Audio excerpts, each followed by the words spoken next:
It's one of those things that's like so sad you have to laugh from the discomfort. It's like I'm laughing because I'm uncomfortable. So that's like half the dates I go on. 1, 2, 3, 4.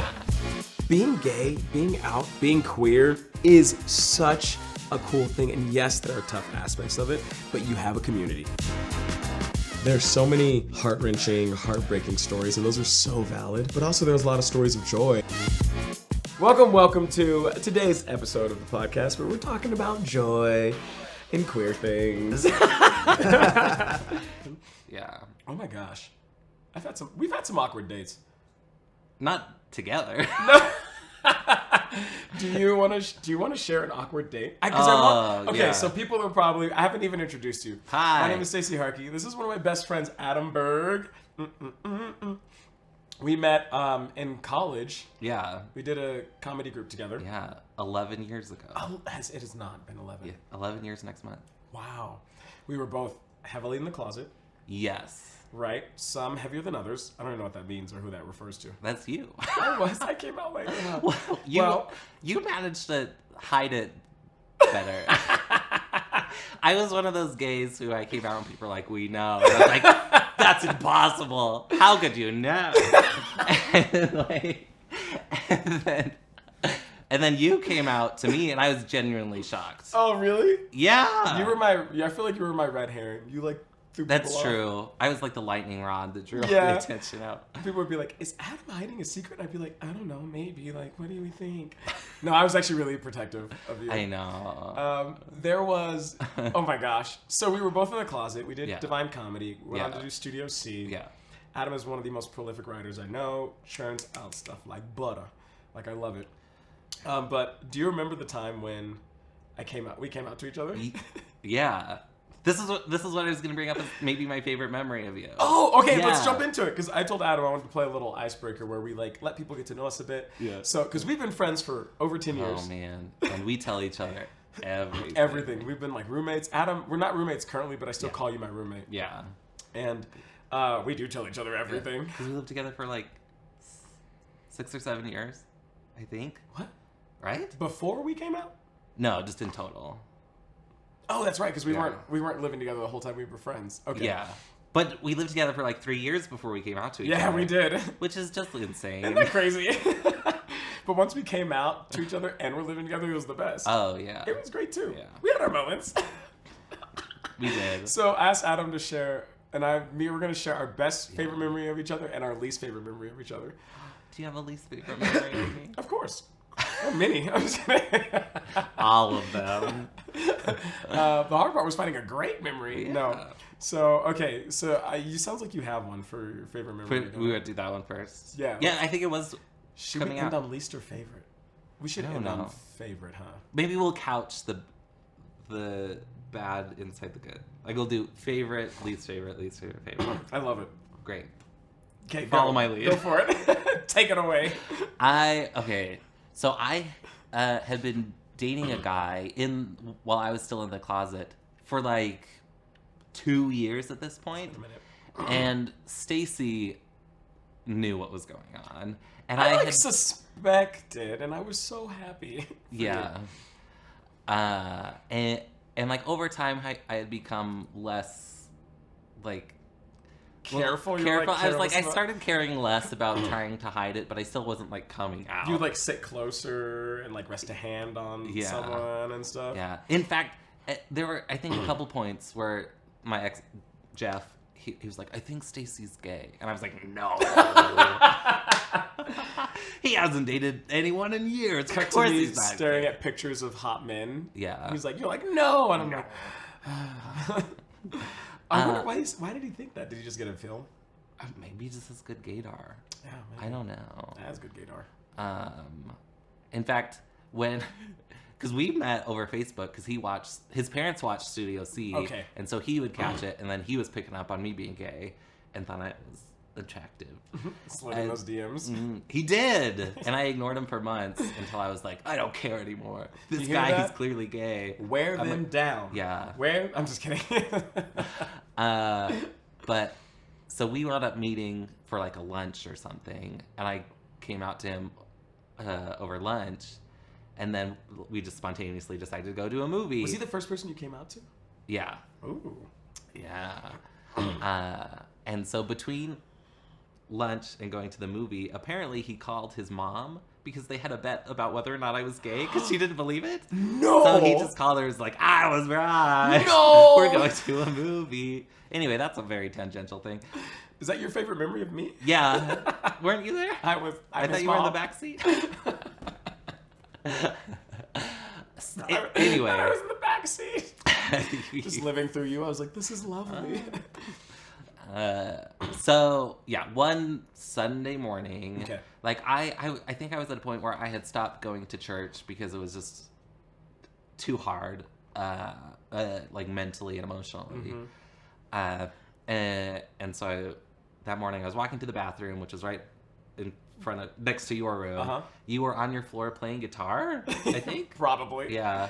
And you're like, hey, Adam, come in here. And I was like, hi. And so I laid down. And I think you said something like, so, like, where are you, like, with church and stuff? And I was like, I don't know. I'm kind of figuring it out. It's kind of difficult to be there, blah, blah, blah. And then you were just like, I'm gay. And there was no lead up or anything. It was like a jump scare in the movie. There's something just like, I'm gay. Ah! And I was like, huh.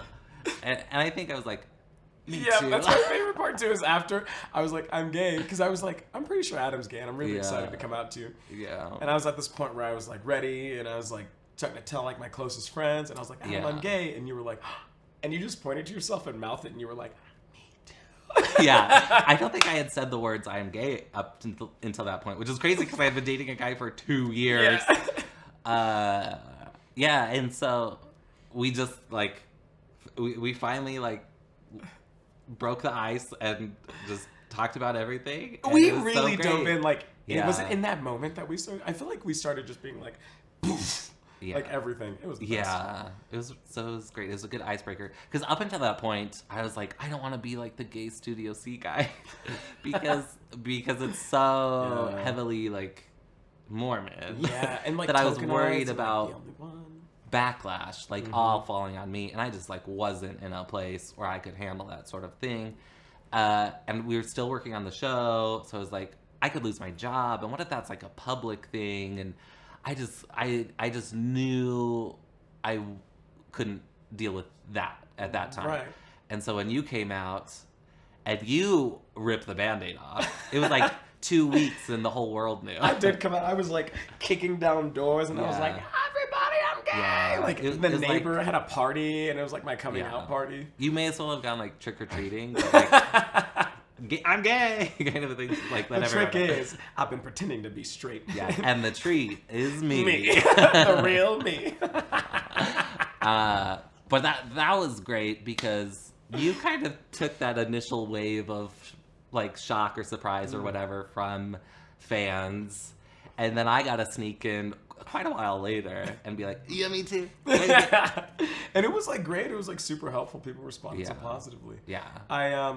I do remember coming out and people were like, didn't see that coming. Yeah. Didn't think that was him. Yeah. And I was like, suckers. I Yeah. do love a surprise. You know that about me. I love scaring my friends. Yeah. I love like surprising people. Yeah. So maybe there's a piece of that too that was like, I really loved coming out to my best friends. I loved coming out to y'all because it was like, I was pretty sure and confident that y'all would be supportive. Yeah. And it's like, when you have the chance to like tell someone something that's like your deep secret, it's going to bring you closer together, and it's not bad. Yeah. So I was like, this is exciting. And I was like addicted to it, like meeting with people and being like, guess what? I'm gay. Yeah.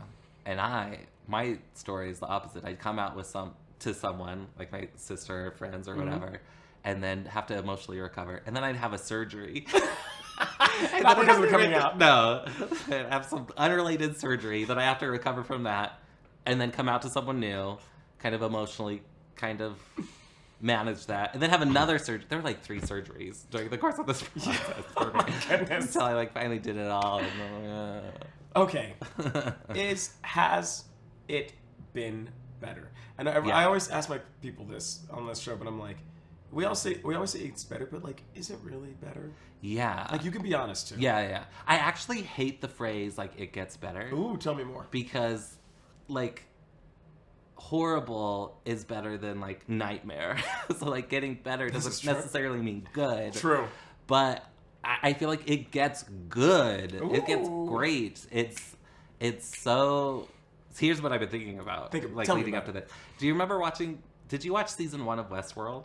Yes. Yeah. So the show like kind of addresses these questions of like, what does it mean to be alive? And like at one point, would artificial intelligence cross over into some sort of like living being, like some sentience or something like that? Yeah. And over the course of the show, this robot woman, she's hearing this voice in her head, and it starts off as like the guy who created the robots and programmed it, and the voice shifts over time. And by the end of the season, it's her own voice. And the show seems to suggest like at that point she becomes more than just a machine and like some sort of living entity, because she has her own voice. And I feel like that's kind of what coming out felt like to me, is like I can hear my own voice and follow that for kind of the first time, because I'm listening to who I actually am and not just everyone that's been in my life that's told me how I should be or what they want me to be, and not necessarily in bad ways. Like, you know, parents just think their kids are going to be a certain way. Loved ones trying to guide you to the path they think is right. Yeah. Or like especially the church, and them kind of like giving you a roadmap for not just like life but forever, which I think growing up and being little and figuring things out can be very helpful, but it's also just like not you, right? And so I think my favorite part about being gay is it's like what broke me through this barrier of like, okay, I'm gonna stop living according to what other people they think I should live. Yes. And it's like, it's my life. And if there is some sort of divine being in charge of things, they gave me my life because I'm me. And so I feel like my job is to be the most me that I can. and just like do me. That's so sweet. And so it's really shifted things, just like everything, like how I see myself, how I see others, and just like the whole world and purpose in a way that's very empowering and like exciting to me, because I'm just like, I get to do what I want to do. I am giving myself permission, and you know me, like I love trying new things, and I have tried a lot of terrible You're very, things. like, adventurous, open, Yeah, which I love, because that's I feel like it's my vibe too. Yeah, but I feel like in doing that, you just find so much stuff that brings you joy. You find you're like, I have no idea I love this. Yeah. I want to pry a little bit more. You said you're being more, like you're being you. Yeah. Being more you. Yeah. What does that look like? And like now in like examples going from like Adam in the closet to like Adam. Yeah. Now. Or I guess like embracing the gay. I don't know how we're going to phrase it. Yeah. It's just like I kind of like live by my own rules and moral code. And like I honestly don't feel like my outward actions are really all that different from before, but my internal motivations have shifted in the sense that like I check in with myself to be like, do I really want to do this? Like, why am I doing this? Yeah. Is it for family? Is it for me? Is it because I feel ashamed? Is it because I'm excited? Yeah. Like that kind of thing? Yeah. Like back in April, I just was like, I'm going to pierce my ears. I like that for like a whole bunch of different reasons. And I sort of did it very quickly. And like immediately after I did it, I was like, maybe this was a mistake. But it was definitely like buyer's remorse for a day, and then I was like, no, I really like this, and like I could take them out anytime and whatever. Like the consequences are quite small, but I'm doing it because I can, and I want to give it a try, and I like that, and I'm excited about it. I like having my ears pierced now. This is where you've like led the way, because I wanted to pierce my ears for so long. You should. It's fun, and it doesn't hurt that bad. Is it? Okay, sold. Oh. Like, Granted, I've had like 1 million shots. So like, you're so like, used to being like pierced and yeah. Oh my gosh. Like, yeah, whatever. Yeah. Like, this feels weird. Oh, I love that, Adam. But yeah, doing small things like that. Yeah, I'm a big believer, and I feel this way about. I always quote that scripture, like, by their fruits you shall know them. Yeah. And I think in the Bible it was used to talk about like prophets or people teaching. It's like, by their fruits you shall know them. What are the products of what they do? Yeah. And I love that concept of like, you only know a tree is good by trying its fruit. Yeah. And if the fruit is bad, don't eat the tree. Like, don't eat the tree. Don't eat the tree. Which is, you should never eat in the first place. Unless it's cinnamon and vanilla. Anyways, because you eat the bark. Okay. So that's a whole other podcast. Yeah.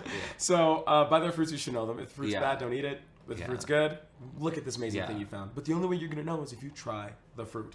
Yeah. So I think about that with life, where it's like, a lot of times we write things off and it's like, try it out.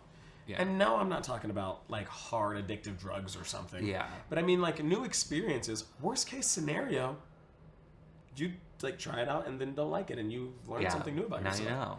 Best case scenario, you try it out and you love it. You like eating trees. You like eating trees. No, I wholeheartedly agree. I think that's just like sound advice for anyone, no matter what you believe. It's just like, you can tell if something is good by doing it, trying it, feeling it, How experiencing it. Yeah. That's how coming out was for me. Dating men, I was like really scared. I was like, I'm gonna go on a date with a man, and then Satan's gonna suck me right into the infernos, and I'm gonna never be able to. And I was like, this is so wholesome, and I feel so good. And is this what straight people experience on dates? I was like, this is amazing. My first kiss with Jeff, I was just like, this is why people kiss. I didn't get it until then. I was like, why are people so obsessed with like smushing their faces together? It's just like, because I'd kiss girls and I was just like, I guess this is what people do. Lips are cool, I guess. Yeah. And then, one kiss with a guy, I was like, love songs make sense. I want to watch rom-coms Food now. has flavor. Yeah. There's colors and things. It's just like a puzzle piece in life. Really just like clicked into place. I know. And we came out in our 30s. No. Did we? Well, publicly I came out when I was in 30s. Oh, that's I guess true. you were like dating before that, huh? Yeah. I guess I started coming out.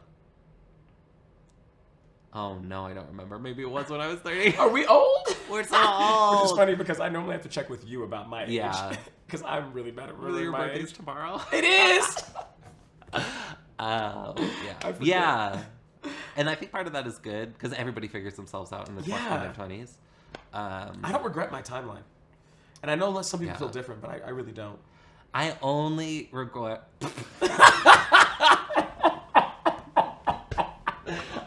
Dang it! I was trying so hard to keep it together. Why did you laugh? It's my kryptonite. I knew you would laugh. I know my kryptonite is people flubbing up little words. Yeah. Well, now I was gonna say something stupid, and now I was gonna say my only regret is not coming out before Oscar Isaac got married because I love it so much. I don't even think he's queer. I think he's. But you didn't say that. You said my only regret. My only regret. Oscar Isaac. He's coming on this podcast. I didn't even do coordinate. It's hurting. Ah! Good stuff. Oh my gosh. I was gonna ask you, when it comes to, and maybe you talked about this already, but when it comes to the term queer joy, which I have not defined, I think of just like putting two things together. Yeah. Queer joy. Yeah. What does that mean to you? Yeah. When you hear that, and what does it look like in your life? And if you feel like that's already been covered, that's great. But. Oh no, I think the only thing I would add to that is a big part of queer joy for me is the way you express and feel love. And growing up in like a heteronormative society, there's sort of like this prescription. Mm-hmm. It's like you have the man and he's supposed to be chivalrous, and then the woman who follows the lead, and you know he always asks her out, or you know all those like protocols that are kind of ingrained into you as the way things should be. Right. But when it's queer, they're like no rules. So going on kind of what I said earlier, it's you get to make up your own rules and like figure it out on your own and figure out what really works for you and your partner or partners, and define your own relationship and I think because you're working outside of those protocols, it puts you on like more equal footing because there are, I don't know if I should say like no expectations, but it's not like some script that you're following. I love that it encourages communication. You have to like figure Yeah. out. Like there can be roles in relationships, but it's like not something that's just assumed. It's like, oh, you like doing this and great, and I like doing this. Or like, And I honestly wish like straight couples would do that too. They need a little bit more. For Abish, throwback too, in loving memory. What is your least favorite story memory with me? I mean, you know this. So there was that. Yeah, it was mine too. For the camera. And this is a year too. It's my least favorite memory. I have never been so mad at a friend in my life. Who should tell this? Should I tell this? Do you want to? Maybe I should. You tell the story, and then I'll add anything. Okay, so so this is honestly mine. This is like it was the worst in the moment, but now I feel like it's kind of fun. It's funny now. Yeah, you seem so peeved already. So you had just had a surgery on your jaw. Yeah, surgery number 2. I was 26. Had this Berg. part of my jaw completely reconstructed. Very intense. Jaw wired shut. Yeah. Headaches galore. Migraines. Super like sensitive intense. to light and sound. Like at one point, I couldn't have the volume on the TV on at all. Like the smallest setting was too loud for me. I remember one time, because our rooms were kind of close to each other. Yeah. One time I like coughed. I had a coughing fit, and you were like, "Hey, that's like really loud." And I was like, "Oh my gosh, I'm sorry." Like, It's just like good prep for COVID though. Later, it's like I'll fight the cough. Yeah. But you had just had surgery. You're back in the house. You're like back with the roommates in the basement. And your sister was with us too, as she was like kind of taking care of you preliminary. And we were all trying to be trying to be very quiet. And it was like the quietest noise was like caused you a lot of pain. Yeah. Right? And so I am on the opposite. You're in the basement. I'm on the top floor. Yeah. Okay, and I'm like doing my thing, vibing, and I love candles. Yeah. I love good smelling things in the house. I always got something good burning, and the house smells great. Well, what happens with candles is sometimes when you burn them, like the wax stays on the sides, right? And like even though like the wick will burn, the wax will stay on the sides. The wax will stay. It'll stay on the sides. And I am a frugal person, and I do not like to waste. Yeah. And so I was like, we're gonna make use of this wax. We are not gonna waste this wax. I'm not throwing away this candle. So I had the brilliant idea at 26 to fill the candle with matches. I was like, I'm gonna pack matches in there. I'm gonna make it really warm, really hot, so all the wax will like settle. It'll like melt off the sides. And it happened to be like 1 in the morning or something? Yeah, something like that. It was like a crazy time. Yeah. So I'm like feeling brilliant about it. I'm like, we're gonna make use of this wax. I pack it full of matches. Poof, the matches go. It starts working immediately. There's like a ton of matches in this little candle. It's like heating it up. Wax is melting. God is good. Like things are happening. What I didn't take into account, though, was that when you burn little pieces of wood like that, it creates smoke. And all of a sudden, in the midst of this, like, it's like 1:30 a.m. And I'm like, I just have this little candle thing that's like full of matches. It sets off the fire alarm. Yeah. And you, who can't even have the volume on the TV, all of a sudden, I was like, the panic hit my soul. I was like, no. And I don't know, what was it like for you at this moment? So, I don't even know if I had fallen asleep because I was in so much pain constantly. It was like 2 days after surgery. And the fire alarm went off, and I was just like, no. Is it like destroying your head? Yeah, like, it's super painful. And Ashley, my sister, woke up and was just like, what's happening? Everybody in the house is awake, right? Because I'm like, it's 1:30. I was like, no. And she was like, I don't know what I think wasn't fully conscious, but she was like, let's just ignore it. And I'm like, the fire alarm is going, we can't just like pretend it's not.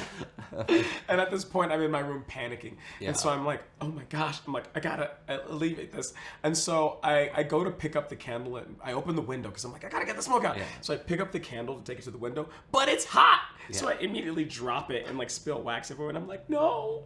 And then I'm like, oh no. And like, I'm like, the light's on and it's late and people can see me. So I turn off my light Yeah. So I don't look like this crazy person in a window. Yeah. And I finally get the candle over to the window, and there's like smoke in the room, and I hear this little tender knock on my door, and just like, your sister, who I didn't know super well, just pushes open the door, and it's me standing backlit against a window in the dark with like smoke. And I was like, I felt so crazy.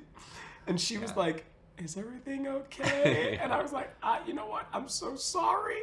I didn't. I don't think I could get it out. Oh, yeah. But all I remember hearing, it felt like a scene from a movie. I just remember hearing a car start, a door slam, and a car like peel out. Because you were like, I'm going to my parents' house. I had walked up to the ground floor and sat on the couch while she went up to your room. And so she came down. I think she said, it was like, it was Stacy, like doing something with the candle. And I was like, we're leaving first thing in the morning. Like, I'm not going to be here anymore. I hate it here. Did you wait till the morning?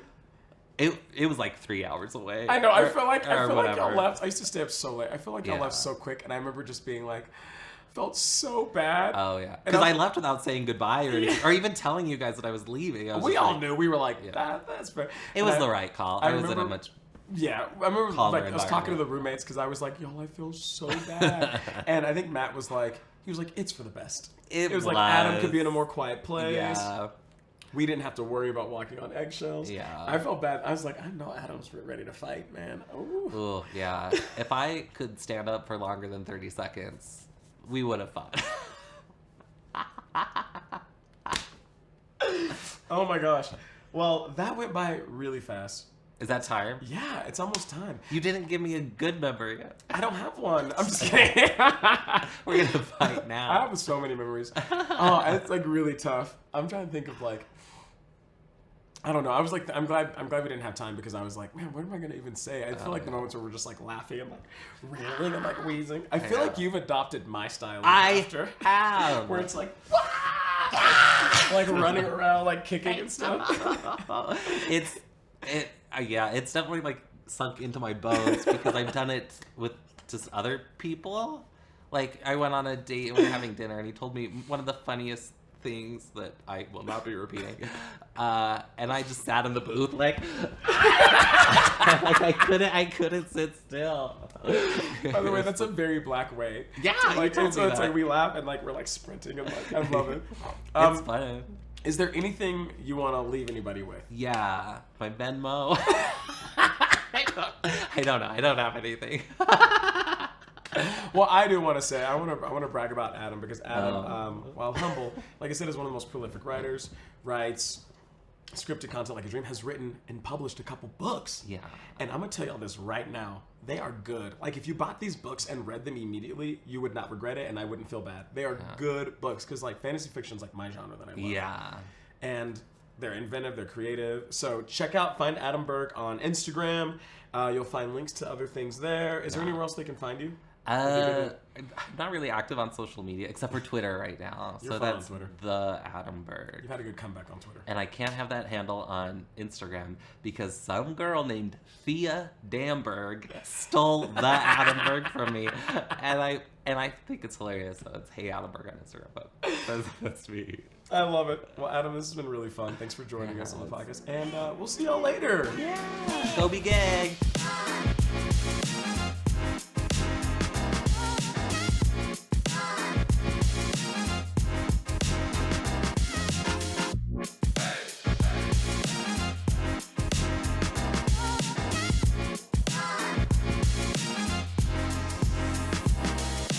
I don't know how to end this thing.